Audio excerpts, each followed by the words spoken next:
Welcome to the Convergent Science and Ernst Schumann Forum podcast on collaboration. I'm Paul Verschoor, and together with my colleague Andreas Roepstorff, we speak with Connie Hedegaard. Connie was European Commissioner for Climate Action in the European Commission and hosted the United Nations Climate Change Conference in Copenhagen in 2009 on behalf of the Danish government. Currently, she chairs the European Commission's Mission Board on Adaptation to Climate Change. Connie discusses how collaboration occurs in a political context. Welcome, Connie, to our podcast.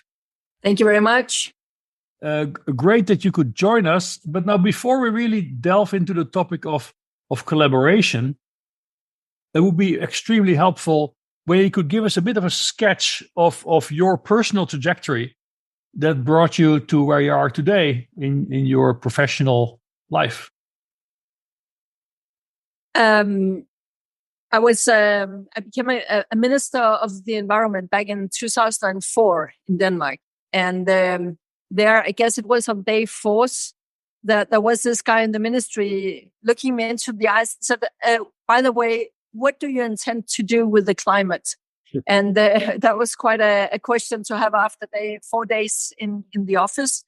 And I would say that since then, that has been one of the topics that I have really been working with, because my sense is that the more you know about climate change, the more you also understand why it's urgent that we address it, that we cope with it. And that's what I've been doing for 5-6 years as a minister, then 5 years as a EU commissioner. And since the last 6 years or so, from many different roles in different boards, where sort of the golden thread would still very much be on what to do about climate change in business, in the investment community, in organizations at Aarhus University and other places. But then before you became a minister, you came from an academic environment. No. I have an academic degree, but I was, before that, 14 years working as a journalist. And had sort of a late-night current affairs magazine in Denmark known as Deadline, where you could sort of set each night, you could sort of decide what should be sort of the topic of the day, what is the most important thing to discuss today. And like many other people, I had this, if it's going to be climate, can we find something else? Because it's complex, it's difficult. But that was at that time, of course. Today would be much more sort of a natural thing. And you could also assume that people would have sort of a basic knowledge about what the challenge is all about. Right. So Connie, what is collaboration and what is it good for? Well, as you can hear, I have a political background. In politics, you can't do anything unless you collaborate. I mean, it's not a one man or one woman show. You really have to work with others in order to achieve anything. And by the way, that is also sometimes where I see the academic world and the political world clashing. Because as a researcher, I know that many researchers are collaborating with others. But often you can sit there and you pursue your own truths. In politics, it's not enough that you believe that you yourself know what the truth is. I mean, you have to compromise. You have to give in. You have to identify landing zones. So compromise and collaboration, I would say, that is built in, at least in the Danish political system, at least in the European policy-making process. You cannot achieve anything unless you understand not just how to work with other policymakers, but also you have to understand that decisions are not even political decisions. They are not just done within the formal political system. There are many other actors taking place in the decision-making, formally and informally. So you really have to work with the knowledge institutions. You have to work with business. You have to work with NGOs. You have to work with civil society. You really have to work with all sorts of actors. I normally say that when we back in 2014 finally had adopted at the EU level our 40% climate target for 2030. That was before Paris. That was in the run-up to the Paris Agreement. I mean, if people really knew how many buttons you had to push inside and outside the political world in order to make that happen. I mean, I could write a whole book about how many buttons you had to push in order to pull it off. Mm-hmm. And that sometimes clashes with the textbook perception of how politics are being done, because then you would say, yes, but politics is being done in the parliament or in the European institutions or whatever. There are some people elected to do that. But it's a much more complex game. And I think it gets ever more important for different stakeholders and environment these days who want to deal with the complex issues of our time to understand the complexity of decision making if they are going to make themselves heard. But for instance, also for the academic community, really to understand how these systems work, I would say is crucial in order to bring your knowledge into play. Mm-hmm. If you don't understand these processes, you can produce a lot of interesting and relevant knowledge out there. And then you could afterwards be really puzzled. How come that the knowledge I have produced is not being reflected? So there is something there, how different spheres will have to understand each other and benefit from each other and sort of co-fertilize each other. There is something I think we need to do much better. Right. And I think that is extremely difficult. It's easy to say that we should get rid of the silos. Everybody would sign up to that. But how do we really do it? How do we really work across silos, but not just across different, knowledge hubs and specialties and expertises, but also between different policy levels, for instance, local, now, Connie, regional, national. Connie, I have a question though. If we now step a little bit back, right, from these really complex processes that you're describing, and I would like to learn more about them, but what are the defining features that makes them collaborative or not? What makes it a collaboration? What do people share to make it collaborative? Yeah. I think the first thing is to have sort of a shared perception that there is a problem. Obviously, that at least would be in the political world. The other thing, if you're going to have real collaboration leading to anything, you need to be able to understand your counterpart's interests. And sometimes when results are not being produced, it is sometimes out of a lack of profound understanding of where do your counterparts come from? What is their profound interest? Where do they not look eye to eye to the problem the way you do? So really to understand the other, and again, to accept that you cannot have it 100% your way because the others have some other interest. And really to understand that is probably the first prerequisite for being able to create any progress. Thank you, Connie. This is really, really interesting. And it almost redefines the political process as one that has to deal with collaboration. Now, you have experiences both from a national Danish context and from a European context. Would you say that it's the same things that counts in these two arenas? Or did you experience kind of fundamental differences in how collaborations unfolded and what might make them stop? I'm sure that there are differences, but I think that the main observation is that it is not as different as one would assume. I mean, if you follow the debates in Denmark, but I'm sure it goes for every member state of the European Union, people would normally have this perception that it's so different down there in Brussels. And then you find out that no, actually it's not. Yes, it makes a difference whether you make regulation for 5.8 million people in Denmark or for 500 million people in Europe. But basically the mechanisms to arrive to a decision is not that different. The interests, the lobbyists, they are even stronger at the European level. I mean, it goes without saying that if you, instead of one confederation of industry, you have that times 27 for each member state, that they are working together, and at the European level they get really powerful and they have many resources.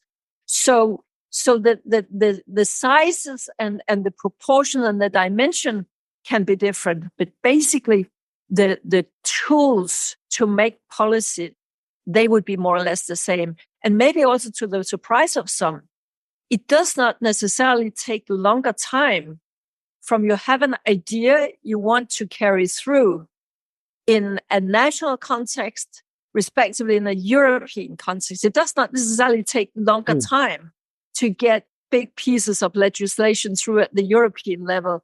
And I guess that is also linked to the fact that the processes and procedures are not, in principle, they are not that different.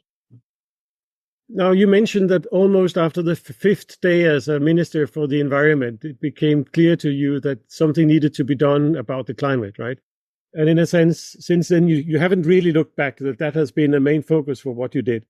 Do you think that there is something particular about collaborating with respect to the climate and these kind of long-term and large-scale projects relative to other types of political work? Or would it also be the same, that it's really the same mechanisms at stake and the same toolbox that's available? I think there are two differences. You touched upon the one, the short term versus the longer term. And now, unfortunately, because we actually start to feel climate change, now climate change is not a theoretical thing happening 10 years from now. It's kicking in. We feel it. So now it's getting more into the short-term politics as well, and in that sense, that is good, because that is where it's needed. But I think that there is a difference in the complexity, because you cannot cope in a cost-efficient and meaningful and fast enough way with climate change unless you really work across all the silos or work with the silos. It's about energy, obviously. It is about transportation. It's about how we produce our food. It is about our consumption patterns, meaning it's very much at the core of the way we grow our economies. It's about geostrategy. It's about our relations to other parts of the world, and so on and so forth. It more or less has it all. It's also a security issue. It's about refugees. So, I mean, the complexity when it comes to climate change, I would argue, is even bigger than if you say, okay, how do we reform our school system? Or how do we change our pension system? How do we make a reform there? Here it is more complex. And it's, of course, also complex because it cannot just be a national topic. It will also inevitably end up being also an international, to have an international dimension. And that's, of course, where another layer of complexity is added. But Connie, now you identified two key features, right? On the one hand, it is to understand that there's a common problem, and then to also have empathy with the perspective of the other parties, the other silos in that discussion. But now, if indeed a successful collaboration starts with identifying or having a common view on the problem, also with climate change, this is not necessarily the case. So how do you shape then that common understanding of the problem? I think when it comes to climate, the IPCC and that process has helped a lot. And that is contrary to many other problems. It is, by the way, also contrary to, for instance, biodiversity. It's also a hugely complex issue. And I'm not saying that there is not science there. Of course, there's a lot of science, but this structured way of presenting the science in the climate field that we have seen through the International Panel on Climate Change, that has helped to sort of provide a profound joint understanding of the problem. It has taken much too long for my taste. But I mean, even if you are Saudi Arabia, an oil nation, or you are other gas and oil or coal states, today, you saw it in Glasgow recently, today you will not anymore hear countries questioning whether there is a problem or not. The scientific case has been made and has been accepted. And that is one of the reasons why it seems that the world, broadly speaking, is now moving more and faster into the how to do it, what to do. That was the case, say, 10 years ago, where there was still a number of countries who would use, endless time in international forums to question whether there was a real issue or not, or whether we could not wait for action or not. So I think science has been extremely powerful there. That's interesting, right? Because you're implying that all the actors, even in this complex debate on climate change, are in the end rational and also influenced by facts. Would you indeed believe that? If it was so simple, then of course the world would have gotten its act together, say, 20 years ago. So it takes a long time to get to the stage where you stand on sort of a common denominator of sort of profound recognition that we must be science-based. Yes, so how do you get there? How do you get there? That's the surprising thing, right? Like you say, if everyone would have been rational and fact-oriented, we would have done it after the Club of Rome wrote its report. But that didn't happen, right? So what's the problem? How do you overcome it? I think two things: that the IPCC reports have got even more sort of precise, even more serious, even more knowledge has been produced. But of course, it has also helped that reality kicked in. And that is, of course, the negative thing, that it's not enough, say, back in 10, 15 years ago, it was not enough as a scientist to warn people what would come by 2020. Mm-hmm. Because somehow man is constructed in the way that many people need to stand, with a flooded basement before they really understand, oh, that was what they were warning us against. So it's a combination of ever more solid science, ever more irrefutable science that also business and even the oil companies and everybody cannot any longer refuses there. And then in combination with reality kicking in. And that also means with the economic consequences and the human consequences also being felt. That is, of course, pushing things further than would else have been the case. But Connie, then I don't want to be polemic about it, but this point you make now about also reality kicking in, then you could argue that actually the science has failed to get the message across, because we first had to see islands disappear and jungles disappear and so on before, let's say, a significant group of actors. No, you could say that. You can say that science has not been strong enough, even in an area where they are stronger and are more being listened to than in so many other areas. But still, I mean, we got the less than 2 degrees into the Copenhagen Accord from 2009. And that their scientists were still warning us against, we would really feel climate change by 2020. So I don't think it's fair to say that people only reacted when sort of reality kicked in. There are also different cultures and traditions. I mean, in Europe, we have a tradition for having science-based politics, not just in this area, but in general.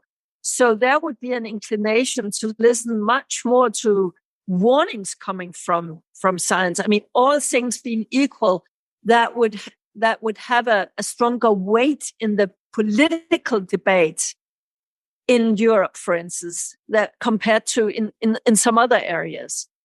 I also think, by the way, that, for instance, in China, they would also do that kind of analysis, but they have maybe not had the same interest, or they had thought that somebody else should do more and things like that. That has been a slightly different kind of discourse and discussion.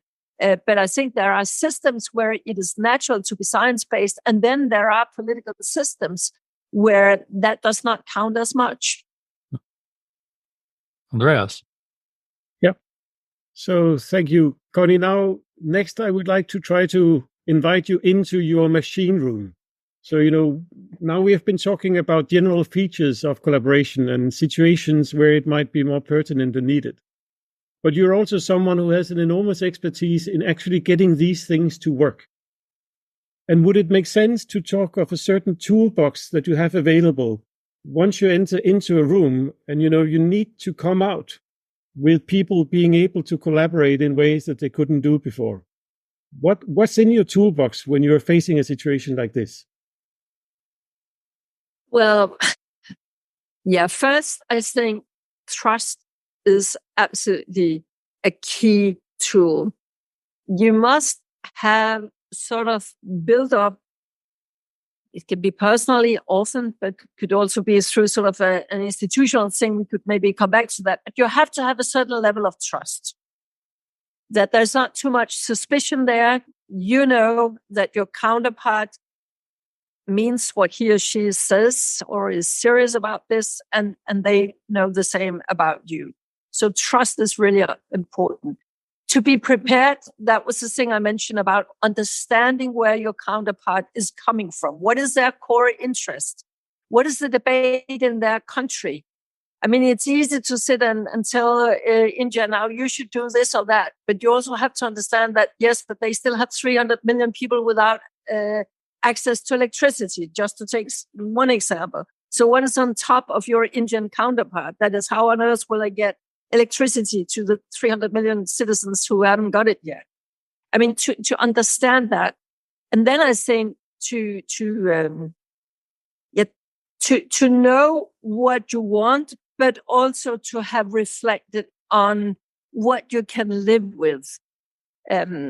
That's one of my hobby horses. I think that often, for instance, the way Europe does or makes policies is often that Europe, no matter what kind of topic we discuss, it takes so long time for the 27 member states to agree a position that they are so happy that now they have this position, and then they go out in the world and then they hope that the rest of the world would subscribe to this position. But surprise, they don't. They have their own positions. So how can you both have sort of, convened all the interest you need on your side, but also have thought the next step? Where are we going to land this, so that we will not just have, discussions where people sit with their ideal positions, but they are not really inclined to move towards each other. And if you take, for instance, international climate conferences, that is often the case, that there's the posturing. People tell you what they would like to see, fine. And that can be good on day one, but it's not so good if that's what they also do on day 10 and then day 12. I mean, how to sort of bend your wills towards each other and identifying landing zones. And I think that those who are good at identifying landing zones, to read the room, to read the different positions and identify what could be common language here, they will also often be those who can sort of make a real impact on the outcome. You talk here about the importance of reading the room.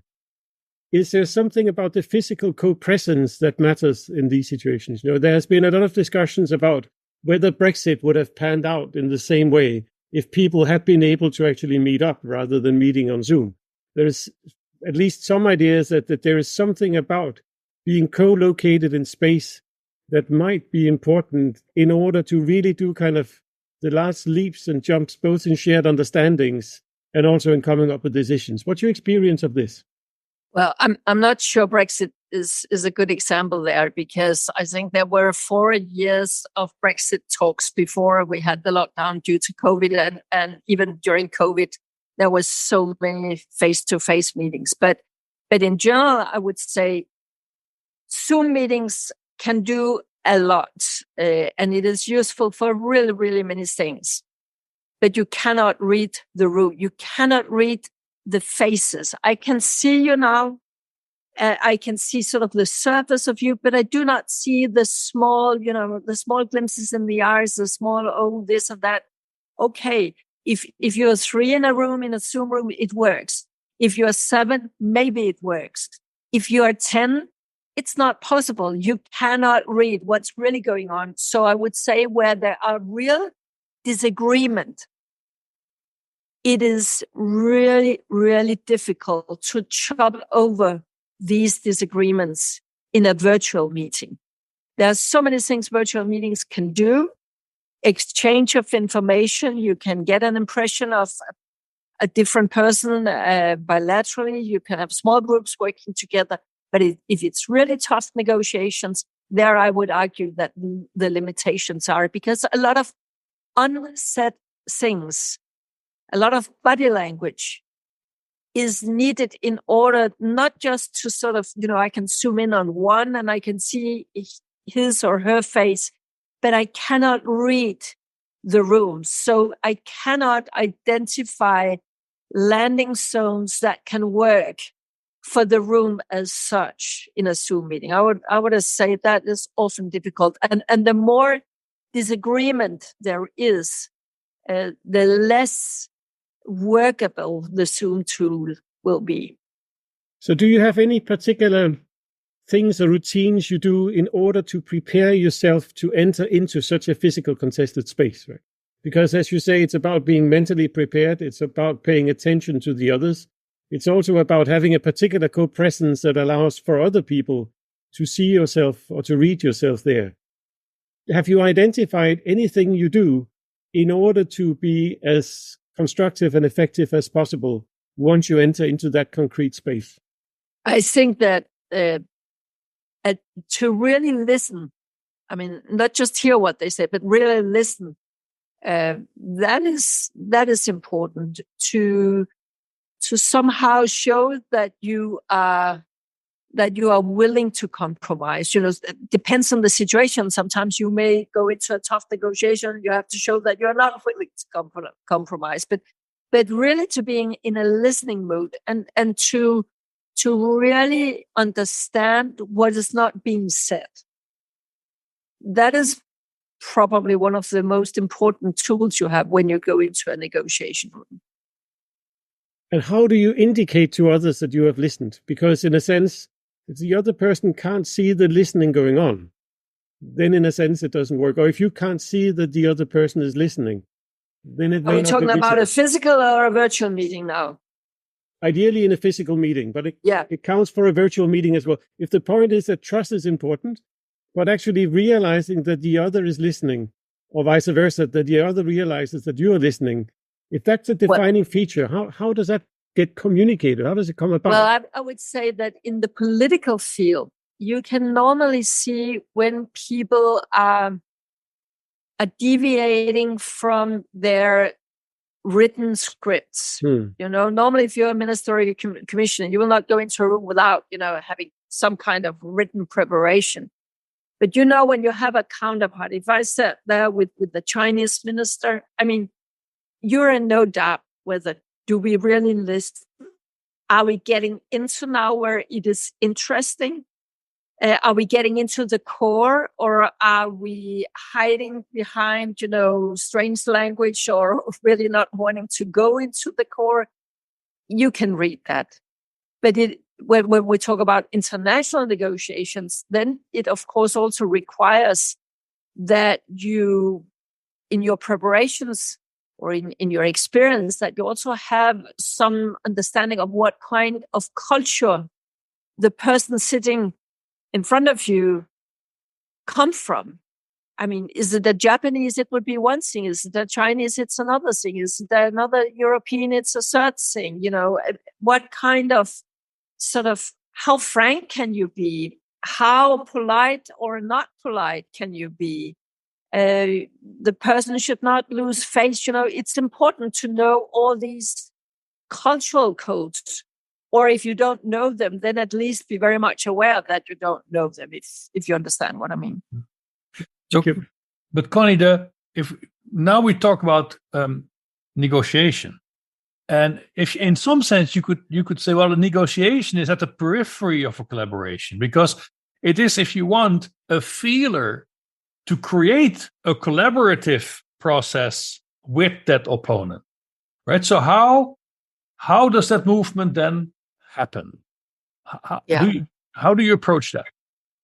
No, but say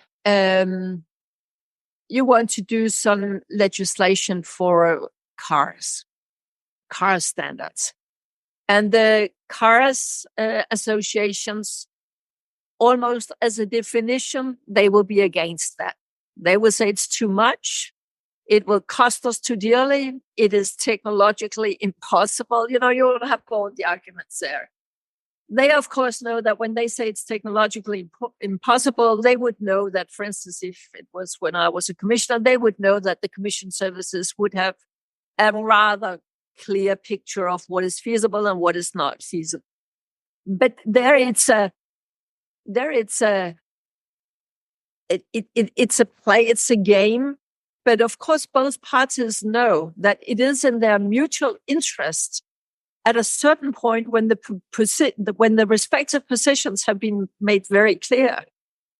You also have to go into that space where you're trying to collaborate and find solutions together. I mean, how can I push them, like me, the politician in that example, how can I push them as far as they can go?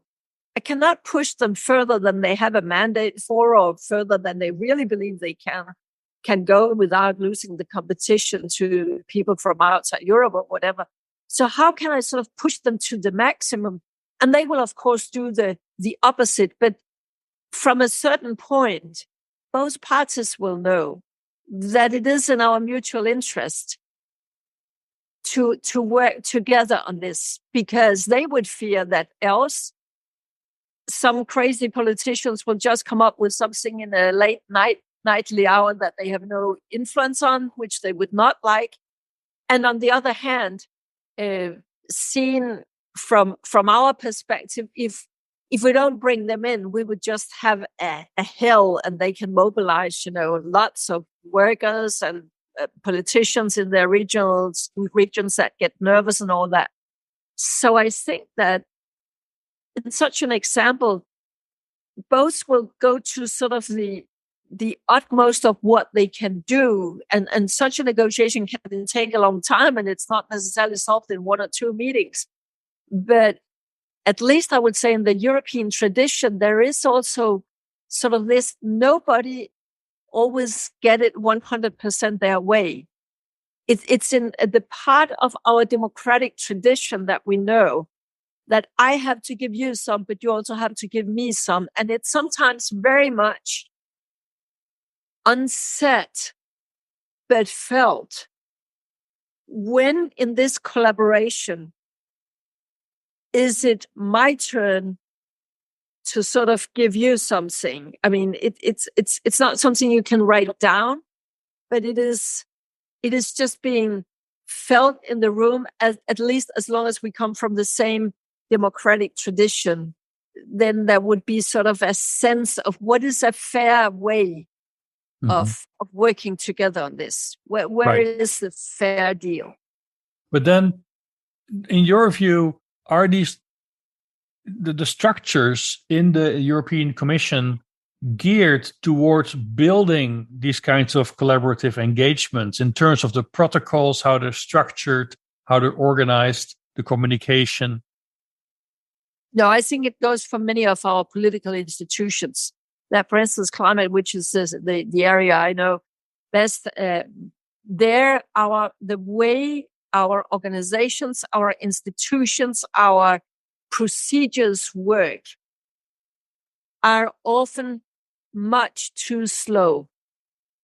And I think that is probably where we are being challenged the most in years to come. If we're going to deliver on all the nice targets on climate and things like that, that we have this, everybody should have a say, and it takes 2 months to listen to that, and you have a hearing there, and that takes so and so many weeks, and it has to go back and forth and back and forth.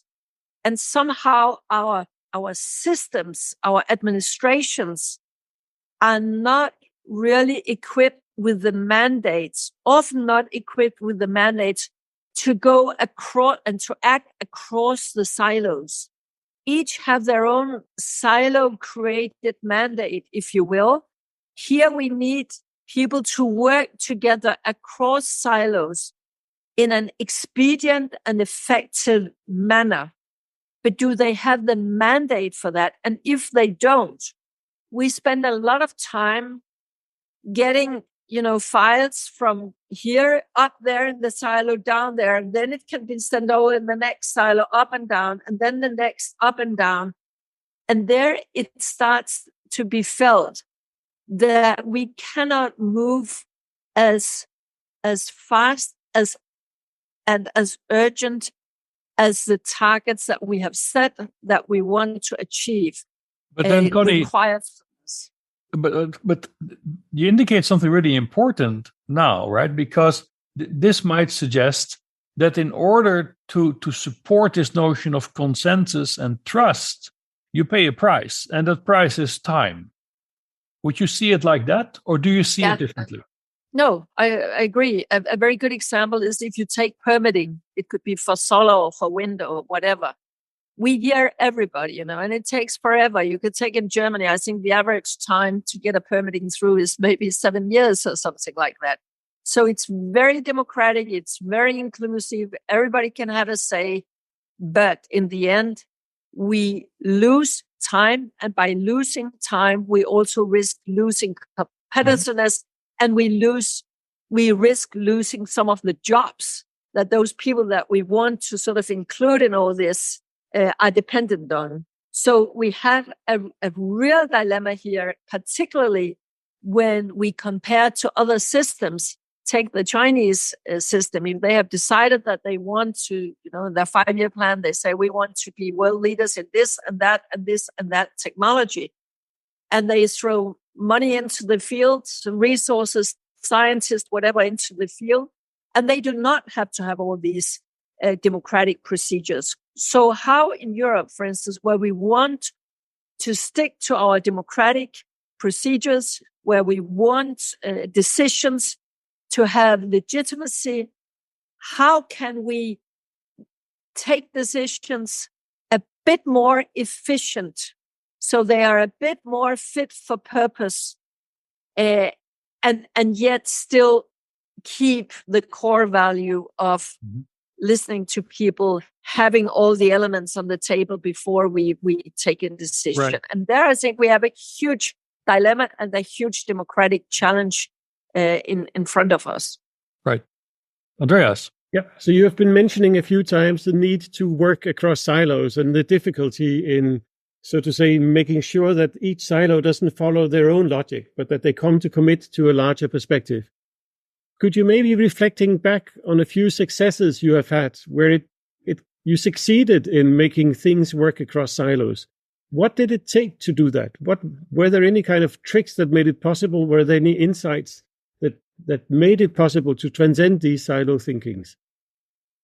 Well, to take one example, when in the midst of the economic crisis, the financial crisis in Europe, we actually managed to get all member states behind setting a target for 2030 of 40% reductions in Europe. That was not a given thing.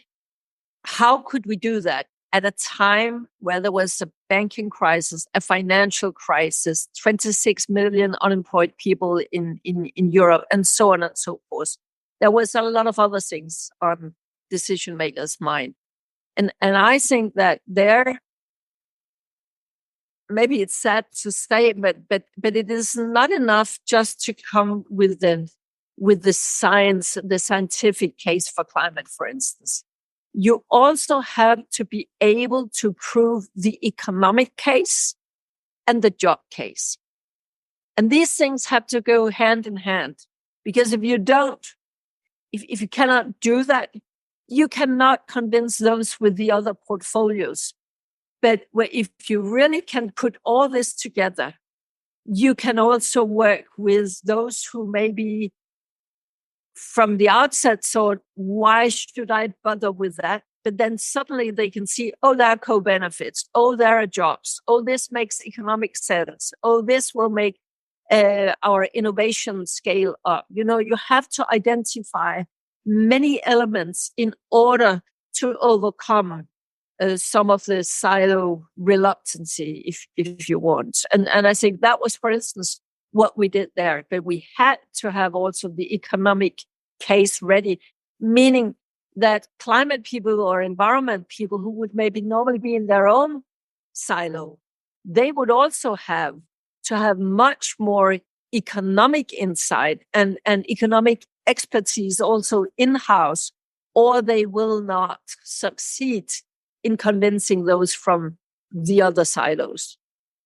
But I guess you could argue that projecting like 20 or 25 years into the future at a time when Europe was in big crisis, it's a little bit, it's the arguments for economy and jobs are kind of difficult to really validate and support. Wasn't it also a matter of creating kind of a sense of a larger vision or some kind of a larger urgency that was needed? In other words, don't you need also kind of a larger narrative that makes it possible to unfold all of these things in order to do that kind of transcending the silos? Because, no one knows what's going to happen in the job market in 20 or 25 years anyway. There's so much uncertainty related to that. So wasn't there an element of somehow creating a larger narrative in it too? Yes, but I think that if you talk about EU and the EU institutions, since 2000, since 2005, 6, there has been a general acceptance of the science, of the overall narrative, if you want. You can go back and you can find all sorts of European leaders saying, yes, we must do this. Yes, because of climate. Yes, because else this and that would happen.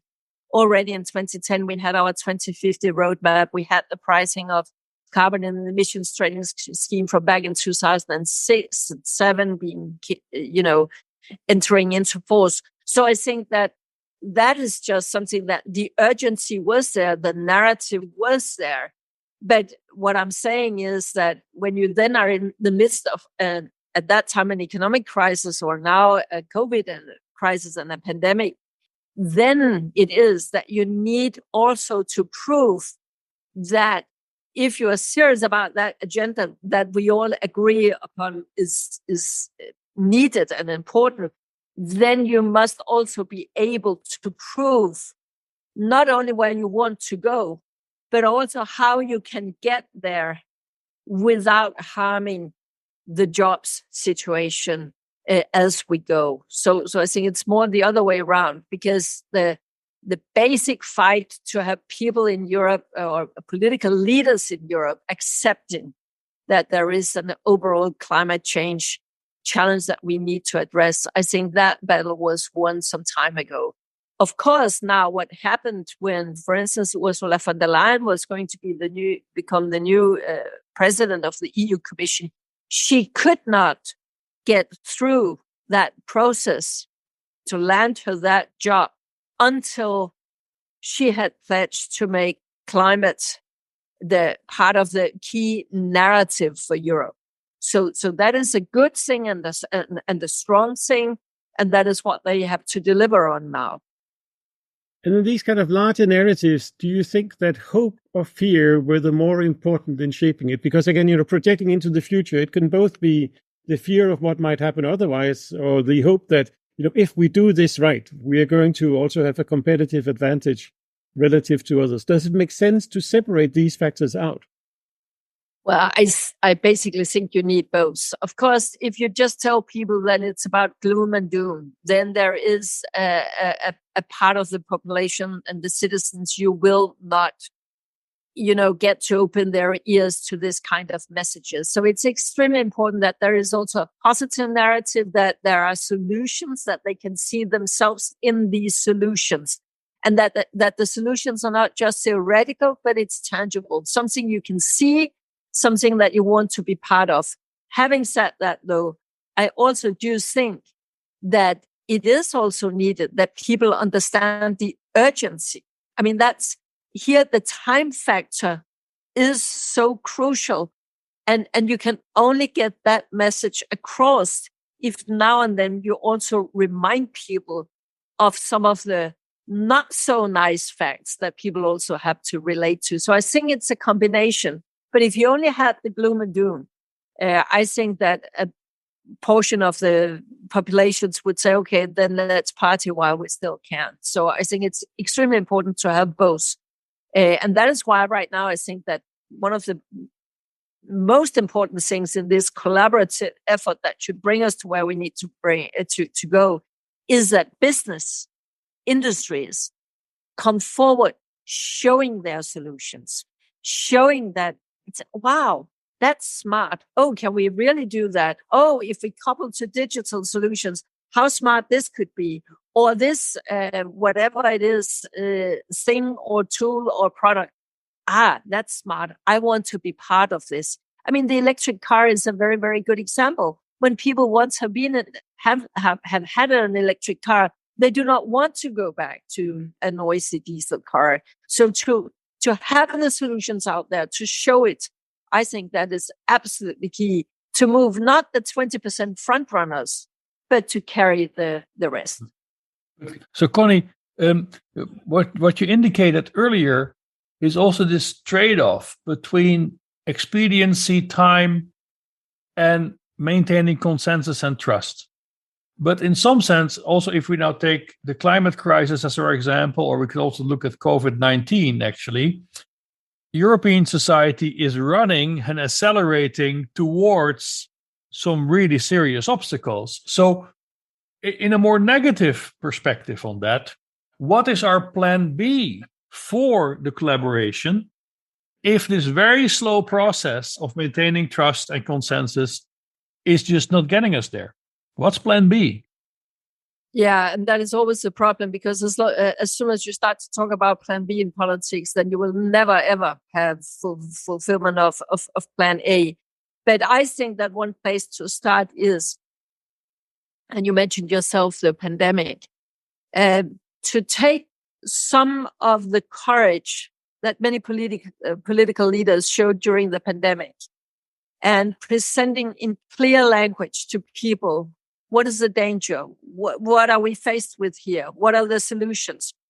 Also presenting unpleasant solutions to people. We saw that those who actually did so also gained respect from people, broadly speaking.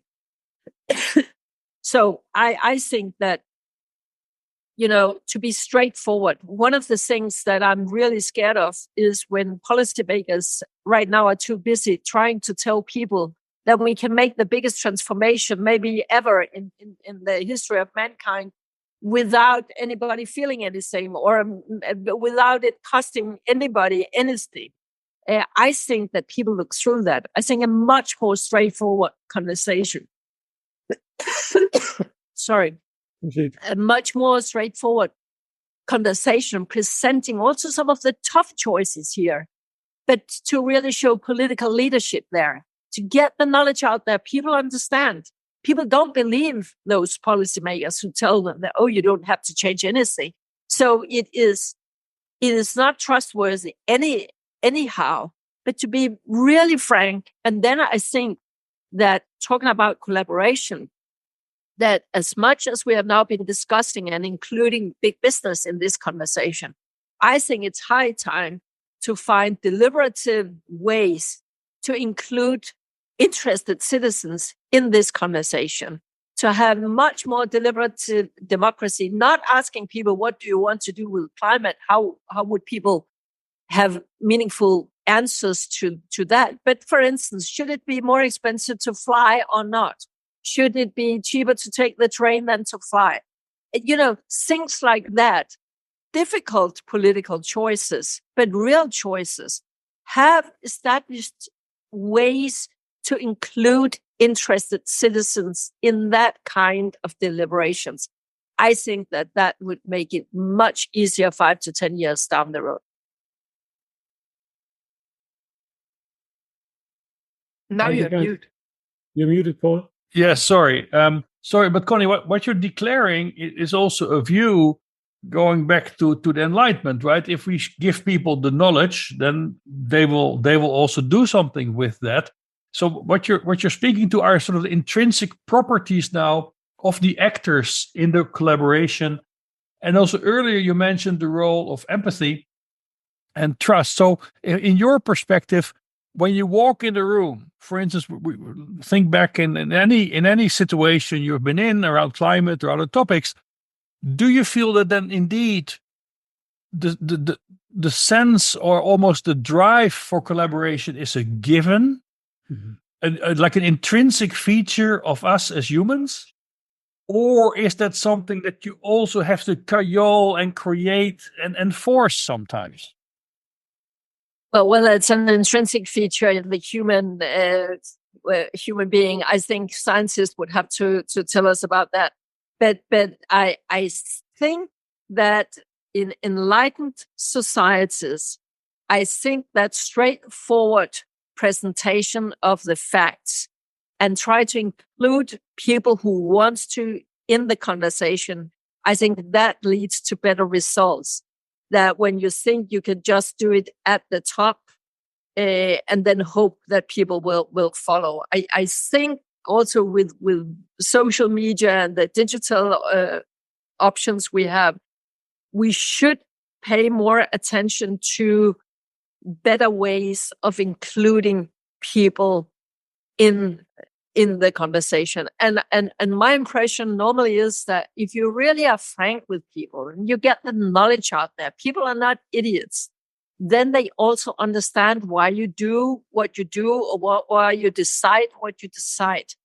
But I think that it's correct that the really big risk we have also in Europe in years to come now, that is an increased polarization, not just because of climate. There are many other factors there, but climate can sort of push into that direction. And I see a huge risk in further polarization. But I think that to get knowledge out there, to get facts out there, to get straight talk out there, that is a prerequisite for avoiding that. And then I think that, for instance, what is very much needed in the climate field is to send a price signal. There is a way to accommodate that, namely to the way you create the tax system, the way you take care of people being fit for the jobs of the future through reskilling and upskilling. I mean, there are really many things that can be done so that people can see that this is also for me. It's not just something that those in power decide, and I'm just a victim of their decision. But I was also thinking about the examples you mentioned earlier, like as a commissioner, you walk in a room to negotiate with a Chinese minister, or you have to negotiate with the car industry. When you enter that room, do you assume these people are in this room to collaborate or not? It depends very much on the situation. I have to say, I have to leave here no later than 1:15. But it depends on the situation. Of course, there would also be situations where you really feel that your counterpart is not here to collaborate. Your counterpart is here to try to prevent avoid that something is happening. So you cannot always count on that. But normally, I think that at least in the political field, normally people are there to achieve some kind of outcome, some kind of common thing. And it can take too long and it can be frustrating. But in the end, normally some kind of common sense prevails. In the climate field, too slow and too little, too slow for sure. But I think that it's important to understand that it takes time also because if we talk about international politics, different countries have different interests. And then that takes a long time and effort to overcome that. But at a certain point, there is the recognition that now we all have an interest in trying to move forward. And often that point of recognition will come more or less at the same time as the economic interest. Big business, investors also start to see their interests in not holding back, but moving forward. Okay. So we have just a few minutes left, Connie, and there's just a few things I would like you to reflect on towards the end. So in your current position where you sit on boards of Aarhus University, of the KR Foundations and of others, you also have the possibility to design structures of collaboration by thinking about how should a university be organized, by thinking about, which kind of grants to do, what kind of initiatives to launch. It's almost like designing a sphere within which particular types of collaborations can happen. Could you reflect a little bit on how do you deal with that situation? Let's take an example. We have now Glasgow, we told this Beyond Oil and Gas Alliance. 11 countries signing up to we must go beyond oil and gas. We form an alliance. Where did that come from? It did not come out of the blue. In KR Foundation, we took the initiative some years ago for exactly what turned out to be this alliance. We convened a lot of interested philanthropic foundations and others, some knowledge people. We convened them. So what do? We need to go beyond oil and gas. How to get something started here? Other foundations chipped in. A lot of sort of stakeholders, more or less, you broaden the circle, you work with stakeholders. And at a certain point, it is right, it is mature to sort of bring it to the political arena. And then you identify, could Denmark be interested? Could Costa Rica be interested? Could others be interested? And there it is. And from now on, it will sort of, be working with more and more states that would sign up to this. So that's just one example. You start, you see a need, and then you start, and then you sort of convene a number of stakeholders around a table. And the discussion starts from there, and you make sure you have some resources to put into it. Sorry. That's just one example. And similarly, sorry. I mean, and you also talked about universities, that universities were struggling also to be tied up in silos, inside disciplines, etc. So, are there similar things that can be done at a university level to ensure that people actually work across disciplines, across sectors? But there you can try and do it by some strategic money being set aside for exactly that purpose, because money is sometimes a good driver for that. So if you say, okay, we really believe that now we have to take new steps into some interdisciplinary initiatives, and not just the kind of interdisciplinary thing where people, some people come with one expertise, another, and then they sit there for 3 hours and then they each go back. It's not, to me, it's not truly interdisciplinary. How can you really have different strings of knowledge coming together and form new insights? Not just that each go back to their own field afterwards, but it really, they come with each their component, and out of that springs new insights. You can do that, for instance, by, as we're doing in Aarhus, with some strategic measures, saying, okay, if you really want to do that, there is money to be had. And another example, I don't know, it's somehow funny that, researchers doing a lot of research in the field of sustainability, for instance, then suddenly, does that also mean that our own university should sort of be sustainable? Should we change the way we travel? Should we change the way we attend conferences? Sometimes, yes, it's actually not just something that we do research in. That's where our biggest impact, of course, can be.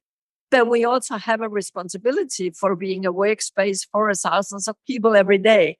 So there is also sometimes where people suddenly sat together, 100, 200 people who wanted to do a sustainability strategy together and be involved in that work, where you really across all sorts of areas at the university have people collaborating on a new way of being a university, if you want.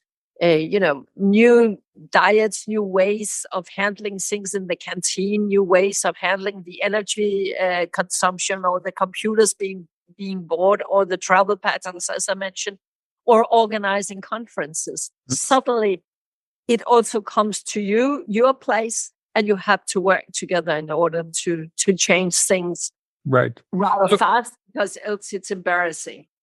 So, Connie, to finish up, we have some rapid fire questions for you, just two. So, do you believe that humans are able to maintain and establish sustainable collaboration?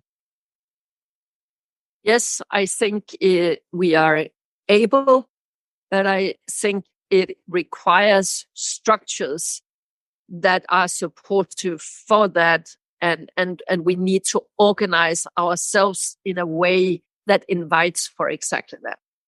Does not come automatically.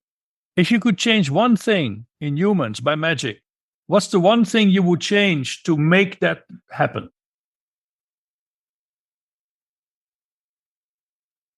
One thing. You can have two if you want, but no, but I actually think that it would. I mean, then we are talking about really hypothetical things. But when it comes to addressing climate change and our sustainability challenges, our inclination to look at our short-term interest is a huge obstacle, a huge barrier. I would hope that we would have a better sense of being part of sort of a longer term line, where what we would say about sort of having a responsibility also for generations to come was not just a nice catchy phrase, but that was more embedded in our actual behavior, so that we could replace this instant fulfillment of my interests and my needs here and now. If that could be replaced by a more holistic approach and a longer term thinking about what actually is good for the totality, that would make many things easier in the climate field. Wonderful. Connie Hedegaard, thank you very much for this conversation. Hi, you listened to one of our podcasts in the series on collaboration, produced by the Instrument Forum and the Convergent Science Network. You can find more episodes on our website.